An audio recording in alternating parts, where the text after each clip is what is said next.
Halo sahabat penggerak pendidikan,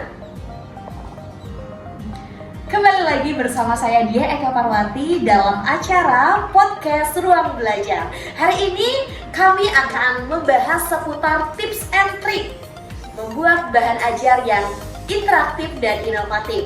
Saya tidak sendiri, di samping saya sudah ditemani oleh narasumber kita yang sangat luar biasa, yakni Halo Sobat Pendidikan, nah di sini saya selaku narasumber yang sudah berkesempatan hadir di dalam podcast yang luar biasa ini, yaitu podcast Ruang Belajar.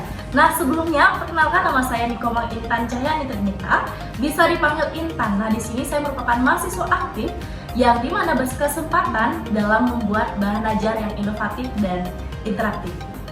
Nah, sesuai dengan tema kita hari ini, kita akan membahas seputar tips and trik membuat bahan ajar yang interaktif dan inovatif. Untuk itu, saya akan bertanya lebih dalam lagi mengenai tips and triknya kepada mahasiswa yang mungkin sudah pernah membuat bahan ajar yang interaktif dan inovatif. Untuk itu, apa saja ya kira-kira tips and triknya membuat bahan ajar yang interaktif dan inovatif?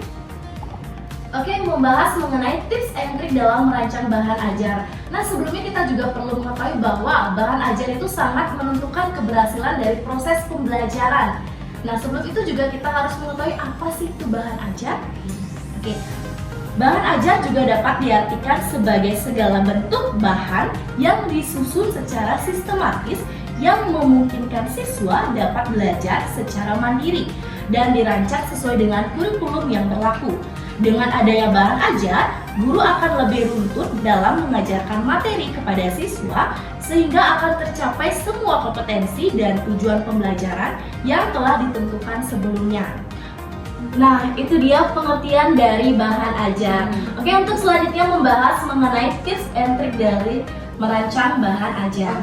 Dan ternyata banyak sekali ya tips and trik dalam merancang bahan ajar. Mungkin seperti kita harus mengetahui tujuan pembelajarannya, kemudian kita harus menyesuaikan materi sesuai dengan tingkat kelas siswa, dan kita harus bisa menggunakan bahasa yang memang benar-benar mudah dipahami oleh siswa.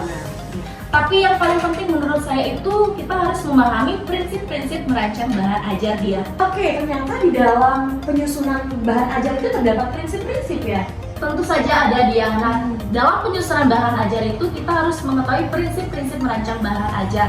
Nah, untuk prinsip-prinsip bahan ajar akan saya sampaikan berupa video dia. Bisa disimak video di berikut ini.